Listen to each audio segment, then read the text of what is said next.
It's like, Superman is killing me with his X-ray vision. Ah. Okay.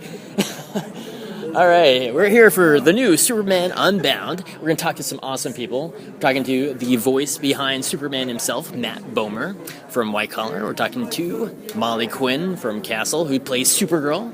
And we're going to be talking to the writer himself, Bob Goodman. And, of course, Andrea Romano, the voice director. Can't wait. This is going to be awesome. Let's do it. So, anyway, it's healing. But I had to ask you, I know you're getting ready for the show, but now what do you look for when you're casting these like legendary superheroes, Batman, Superman, I mean, in a voice actor? Yeah, you know what I really am looking for first and foremost is really good acting. That really is my very first concern. I can teach microphone technique. I can bring the energy up, almost always, to animation-style energy. So really I'm looking for really good actors. And then a voice that matches what the image is going to be. It doesn't make sense to have a little tiny, thin, reedy voice come out of a really large character unless you're going for a comic beat. Yeah. And then that will work. But you want to find something that actually makes sense and works in the story. So for Superman here, what were you looking for there? Is there strong? Yes, there's got to be the strength always, because we know Superman has these amazing abilities, but there also has to be a vulnerability to him, a kindness, a real humanity, oddly enough, for an alien. He's got a lot of humanity, and Matt brings that in spades. Well, awesome. Well, hey, let's talk to you about this awesome movie. Another one. I mean, how many is it now? I was trying to count how many superhero projects you've done now. How many superhero projects? Yeah. I honestly couldn't tell you. And the funny thing is, somebody on one of these things, like at the Paley Center, told me, they're like, I don't remember the numbers, they said, so you've now written 9 different versions of Batman. I went, really? But a lot is the answer. A lot? Wow. Yeah. And I'm thrilled. I'm the luckiest guy in the world to have gotten to do that.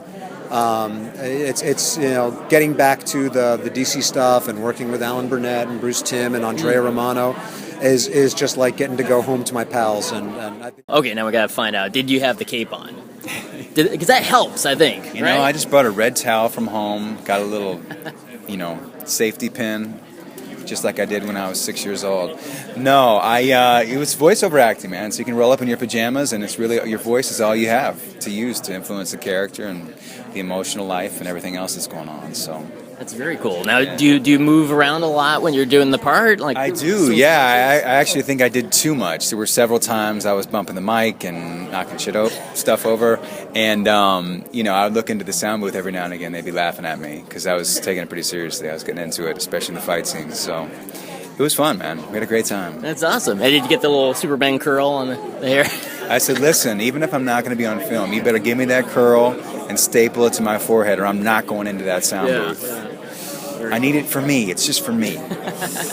No. Now, who is Superman for you? What's your interpretation of the character? Because he's been around so many years, so many different versions. That's like a thesis. I mean, that's like a graduate thesis. I can't really give you that in a short answer. But I think the reason why he's so important is that, I think Superman is who we all hope and wish we could be in the most dire of circumstances, that we would step up and be able to do the right thing. And of course, we all want to be able to fly and be really strong and be able to run faster than a speeding locomotive and all that stuff. But I think he represents the best in us. Very cool. Yeah. What did you bring to the part? Was there something specific that this is your take on Superman, your interpretation? I think it's specific to the film, in the script that you're dealing with. One script is very different than another, so you have to think about the story you're telling. In this particular version, Superman, as usual, has a lot of weighty things going on, but it felt like a very mature version of him. He has a very paternal relationship with Supergirl. He's very concerned about the well-being of Lois because he's worried that their relationship is going to endanger her. So I tried to keep that weightiness in mind, and then in the scenes with Lois to keep it, lighter and charming and flirty. Yeah. And then you got to deal with Brainiac, right? Who really is the ultimate villain, as far as I'm concerned. I mean, he's a total megalomaniac, and he just has so many powers that he's a really good foe. That's awesome. Now, I got to find out, did you actually put on a costume when you were recording the lines? I mean, you didn't have to, but you might have. I didn't, unfortunately, but there is a bit of a surprise coming up when we do our panel. That's usually when I save my costumes. So if you're watching, it's going to be fun. But, it was funny. Someone else asked me that, and I think I might start doing that. I do other animated shows, and they have really fun costumes as well, and I do try to dress as much like the character as possible. So I do think it's very important. Gets you in the mindset It then, does. right? It really does. I mean, if I'm supposed to be kicking ass in a miniskirt, I need to be in the miniskirt because it's a totally different thing than It is. wearing jeans or sweatpants. Oh, totally, yeah. I mean- I had a Superman costume when I was a kid that it was like Superman PJs. I wore it out of the house, though, everywhere, so it's cool. That's awesome. I did that with Poison Ivy. I wore my Poison Ivy costume continuously. Oh, no way. That's so cool. I never took it off. Tell me about this Supergirl. What's your interpretation? Who is she? Supergirl, who is she? I think she's strong. And that's the most important thing that I really wanted to bring to her, and what I really took from it is that faced with adversity, anything, even if she's scared, like, you know, she doesn't really want to stop that nuke from hitting the sun, but she knows that she has to, and she's willing to put her life on the line to do so, and also, she knows that she's totally capable of doing it. You know, as much as she might doubt herself, she knows that in truth, she has nothing to fear. So I think that courageousness is something that I really learned from her and what I tried to bring.